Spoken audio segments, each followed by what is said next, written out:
1912 е најтраутната година во македонската историја. Македонија беше одземена од 5,5 вековната господарка Турција, но истовремено беше разграбена и поделена од соседните монархии. Молневитата окупација од сојузничките армии ја оневозможи секаквата активност на самите македонци на разграбената територија.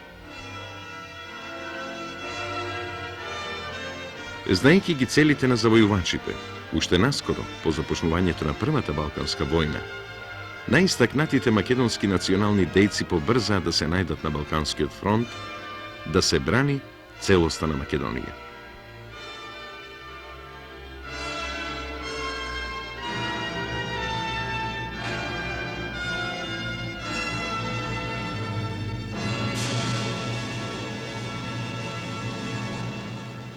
Крсте Мисирков, под форма на воен дописник, стигна во Јужна Македонија.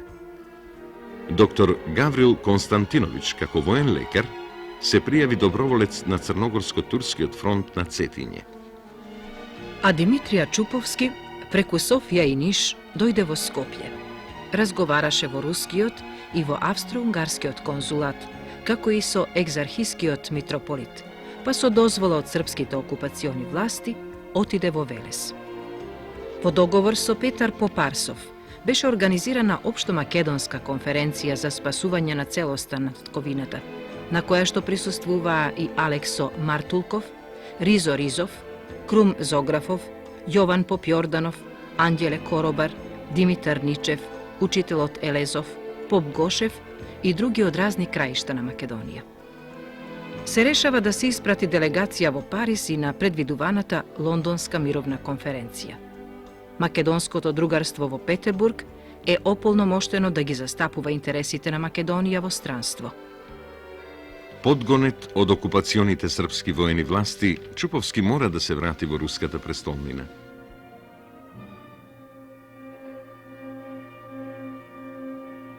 Ризо Ризов беше испратен во Солун да се поврзе со Сандански со другите македонски дејци, но и бугарските воени фактори му се закануваат дека јазици ќе сечат за зборот автономија.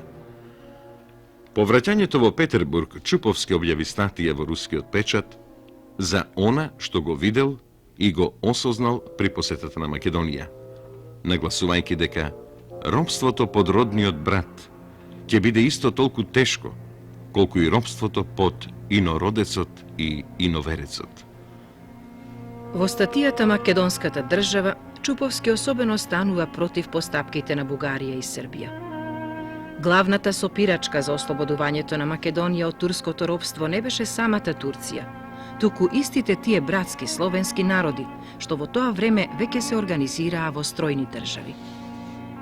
Нивното соперништво во пропагандата на својата националност на македонската територија преку училиштата и црквите го деморализираше и го разделуваше населението на Македонија на разни лагери и со тоа го обессилуваше. Секоја од балканските држави гледаше на етничка Македонија како на свој имот, со свое население и се обидуваше да си ја присоедини.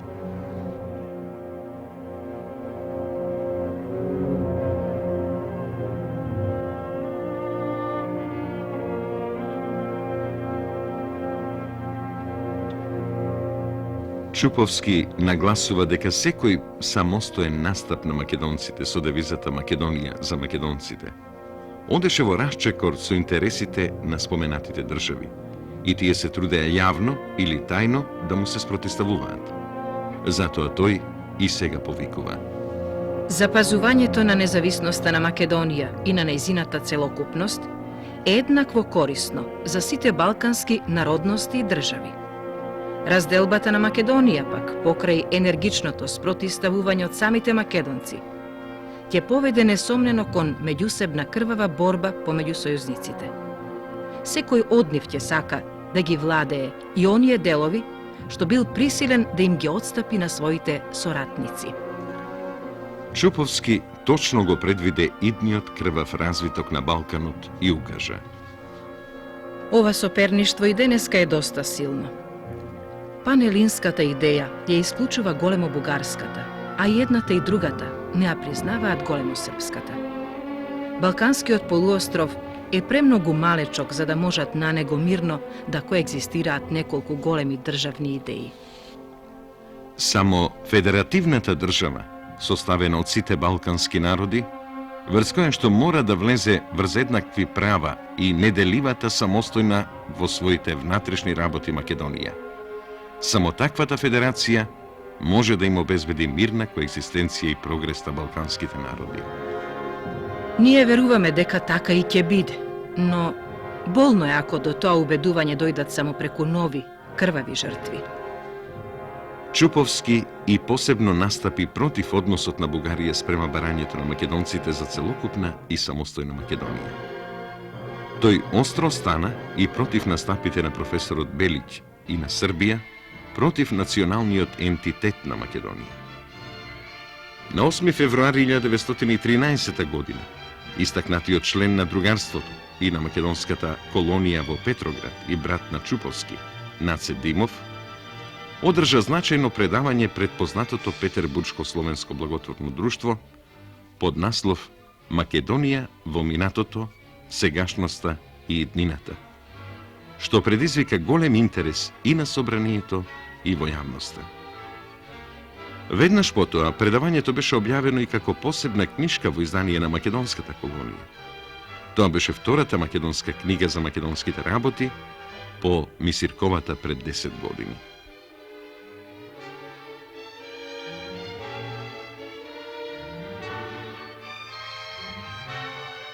Истовремено Димитрije Чуповски ја подготви и отпечати во Петроград својата карта Македонија по програмата на македонските народници. Тоа е всушност првата карта на етничка Македонија на македонски јазик.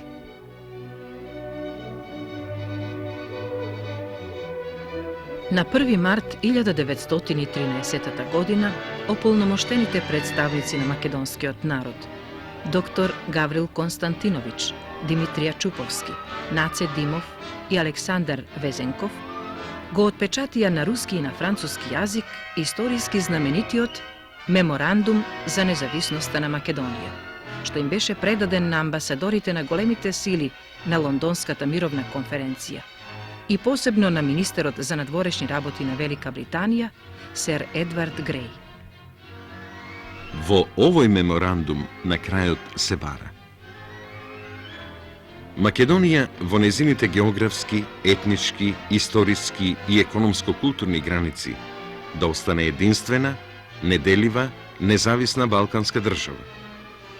Во блиска иднина, врз основа на општонародното гласање, да се свика Македонско народно собрание во Солун заради подробна разработка на внатрешната уредба на државата и за определување на своите односи со соседните држави.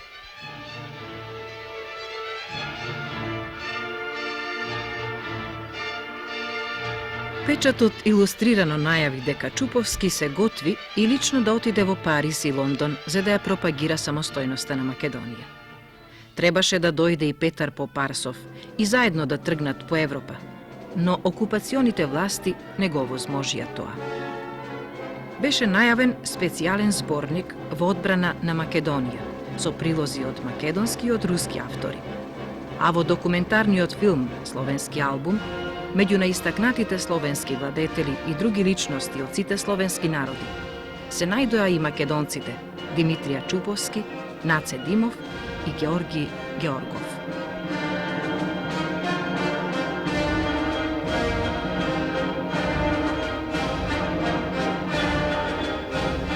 Се во тоа време грузискиот социјал-демократ Чхен Хели преку меморандумот на македонците првпат го внесе и македонското прашање во рускиот парламент, изјаснувајќи се за автономија на Македонија и на Албанија. Тоа, во обширни изводи или во целост, го пренесе целиот руски печат.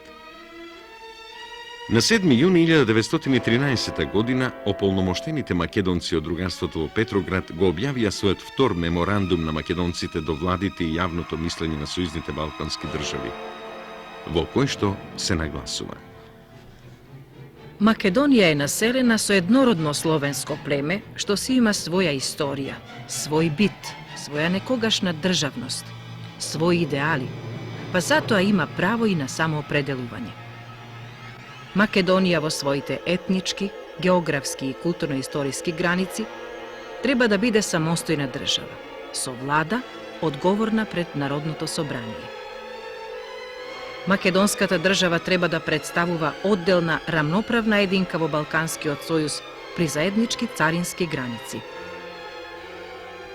Во црковен поглед е неопходно да се обнови во Македонија древната Охридска автокефална црква, што е во канонска врска со другите православни цркви – грчката, руската, бугарската, српската, романската и сириско-арапската. За подробната разработка на внатрешниот поредок на македонската држава треба во најскоро време да се свика под покровителство на големите држави Народно представништво, Основачко Народно собрание во градот Солун, избрано со општо гласање. На 9. јуни 1913 година, недалеку пред Втората Балканска војна, се појави првиот број на бездруго најзначајната македонска периодична публикација до ослободувањето, списанието Македонски голос, што го имаше и македонскиот превод во насловот Македонски глас, а под него зборовите на Борис Сарафов од 1902 година. Ние македонците ни сме срби, ни сме бугари, ами просто македонци. Македонскиот народ постои независно од бугарскиот и од српскиот. Ние им сочувствуваме и на едните и на другите. Кој ќе го помогне нашето ослободување? Нему ќе му речеме благодарам.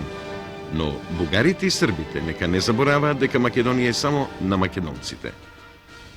Во текот на година и пол, списанието излезе 11 пати и на 220 страници создаде најзначаен архив на мислите, на чувствата и стремежите на македонскиот народ во тој пресуден историски момент.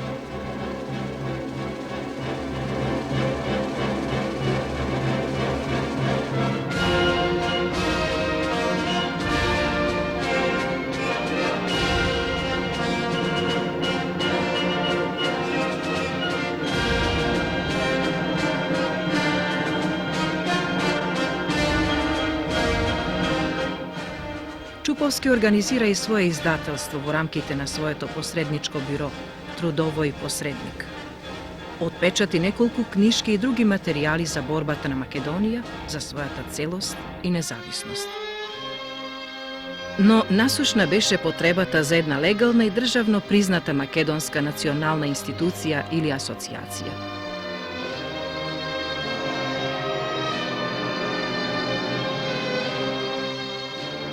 На 5. ноември 1913 година, рускиот дворјанин и поет Леон Шах Паронијанц и рускиот публицист Василий Михајловиќ Смелков, заедно со Димитрија Чуповски, го потпишаа како основачи Руско-македонското благотворно друштво Свети Кирил и Методија и го предадоа за регистрација во градоначалството. Целите и задачите беа истите како и во уставите на другарството од 1903 и на она од 1912 година. Но енергично реагираше кралската легација на Србија во руската престолнина и Руско-македонското друштво не беше регистрирано. Тогаш македонците на чело со Чуповски настапија како македонска колонија во Петроград и се ангажираа на два основни фронта – преку написи во својот орган Македонски глас и преку живиот збор на бурните собранија на разните словенофилски и други руски друштва.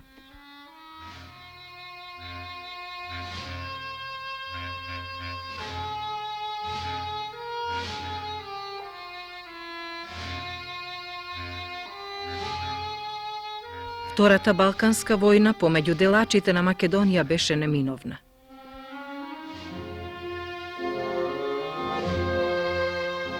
Со Букурешкиот договор, македонскиот народ и меѓународно правно беше разграбен.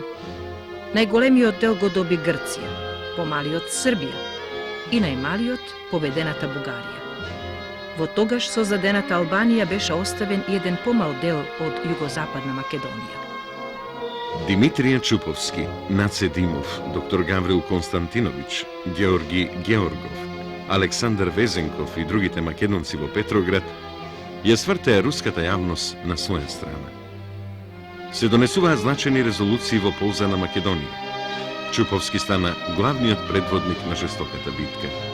Статиите од Македонски глас се пренесуваа од рускиот и од европскиот печат.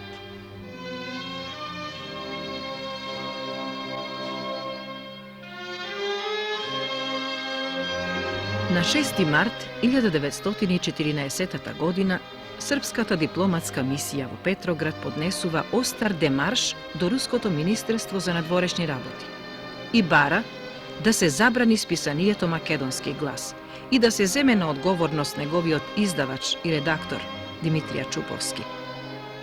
Списанието беше навистина запрено, но Чуповски не беше казнет. Тој го објави сепаратното издание на Вражиновски, псевдословенофилите и нововременските македонофоби, и уште поостро ја нападна и руската политика, заедно со српската и бугарската. Но кога на Балканот пламна и Првата светска војна, македонците согледаа нова надеж за своето обединување и ослободување. Крсте Мисирков одржа забележан говор на Општословенското собрание во Одеса и од името на Одеската македонска колонија дојде во Петроград. Беше одржан важен состанок на македонците и во август 1914 година. Димитрија Чуповски и Крсте Мисирков беа примени во Руското министерство за надворешни работи, каде што го предадоа заедничкиот меморандум за Македонија и македонците. Тогаш одново беше дозволено издавањето на списанието Македонски глас. Русија влезе во војната и Македонија одново стана актуелна. Македонската колонија објави нови вонредно значајни меморандуми, апели, резолуции и други акти.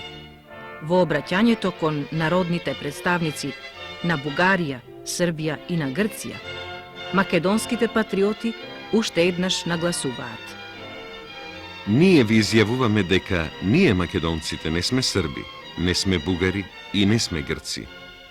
Но нашето срце е отворено за љубов и вечна дружба кон сите вас. Откажете се само од она што во занесот на ожесточеноста, предизвикан од подмолните интриги на нашите заеднички непријатели, сте го зеле со меч и што можете да го задржите за себе само со силата на оружјето. И дајте ни нам, на македонците, можност да си го организираме животот во родната земја во соглас со нашите интереси. Не пречете и на Македонија да стане единствена, самостојна, независна. Слободата на Македонија ќе ви донесе мир. Таа ќе му стави крај на непријателството помеѓу балканците.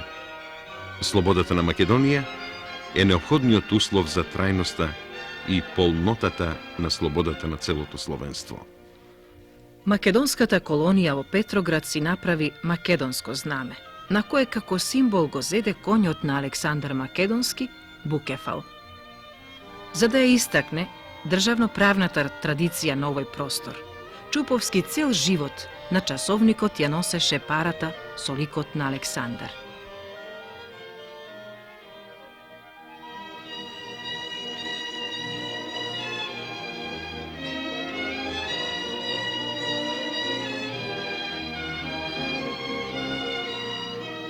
Акциите и пишувањето на македонците и сега ги застрашуваа завојувачите.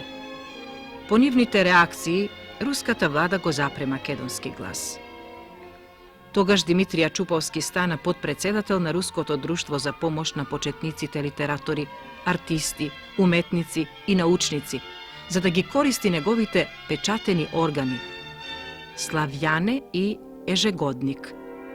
Беа објавени важни вести и статијата на Мисирков за македонската автономија.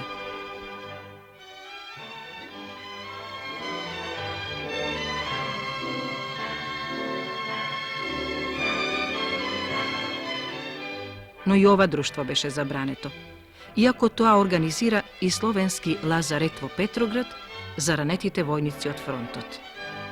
Војната продолжуваше, а Македонија беше во виорот.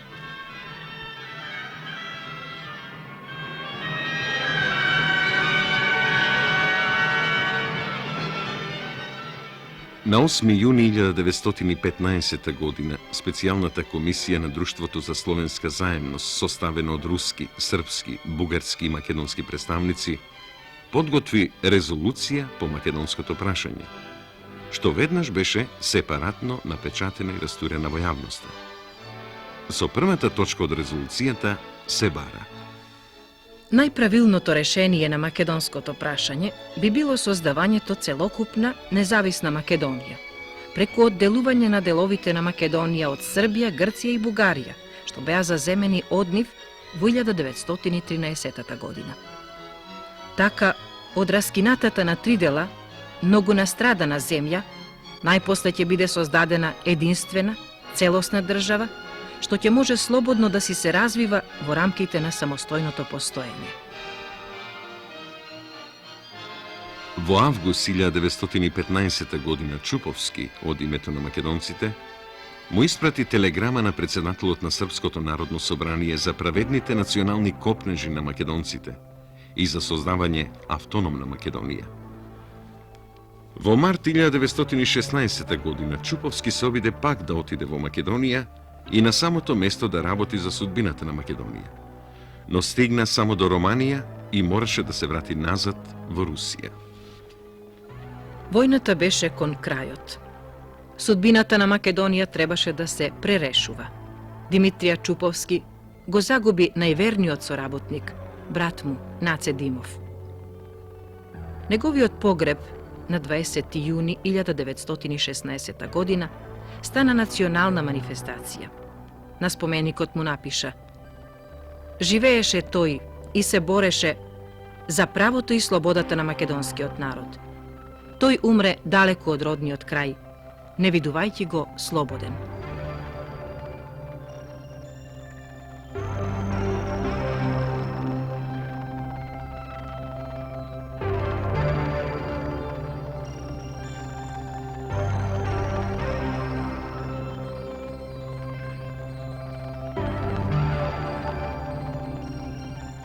Но борбата продолжуваше.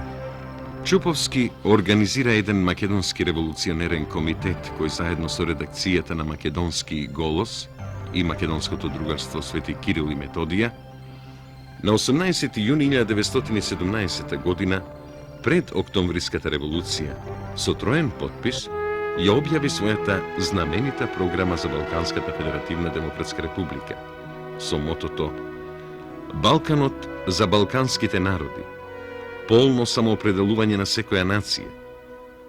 Програмата беше објавена во централните руски весници, а тргнуваше од националниот ентитет и државниот суверенитет на македонскиот народ.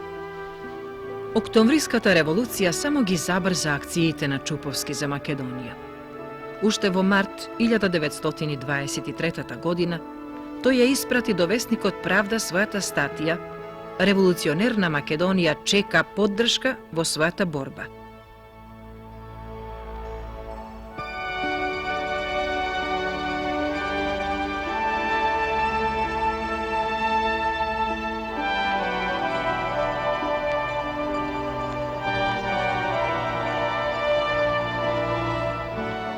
Чуповски усилено го подготвува првиот македонско-руски речник. За жал, ракописот пропаднал во воениот пожар во 1942 година во блокираниот Ленинград. Истовремено собира библиографски податоци за Македонија, наполно свесен дека никогаш не е доцна.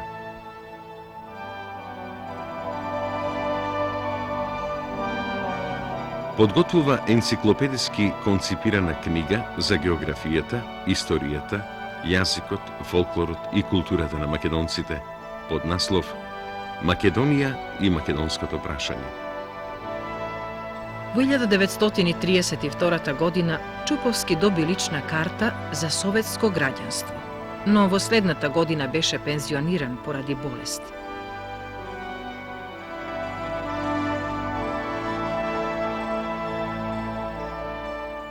Наскоро беше и кратковремено уапсен, а на 13 декември 1934 година специјална партиска комисија му го одзема правото на глас и тој до крајот на животот останува турски поданик.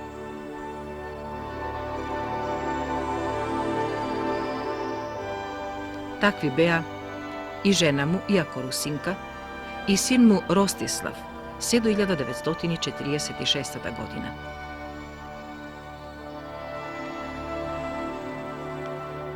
Се надеваше дека ќе го дочека ослободувањето и обединувањето на својата татковина.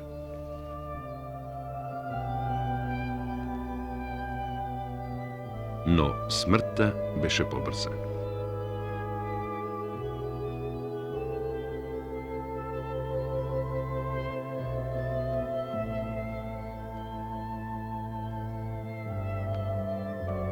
На 29. октомври 1940 година македонската колонија се прости од својот водач.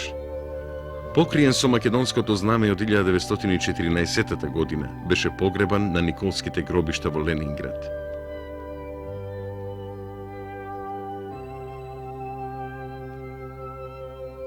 Син му напиша на крстот: Борец за правото и слободата на македонскиот народ.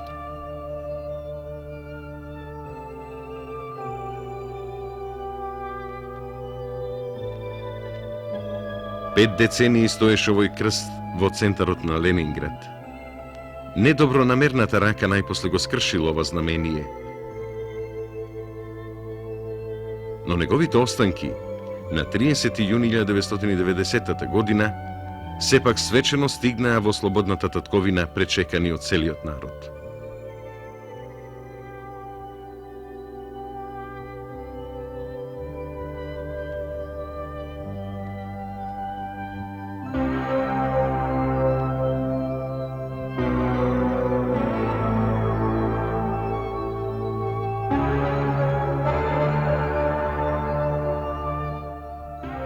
Тоа е животот и делото на најзначајниот организатор и афирматор на македонската национална мисла и акција, плодниот публицист со научно-истражувачки претензии, издавач и редактор, првиот национален картограф, амбициозен лексикограф, изнуден граматичар, поет по патриотски долг, доследен револуционер, председател на Македонското научно-литературно другарство и на Македонскиот револуционерен комитет, сестран национален трибун и обштественик Димитрија Чуповски.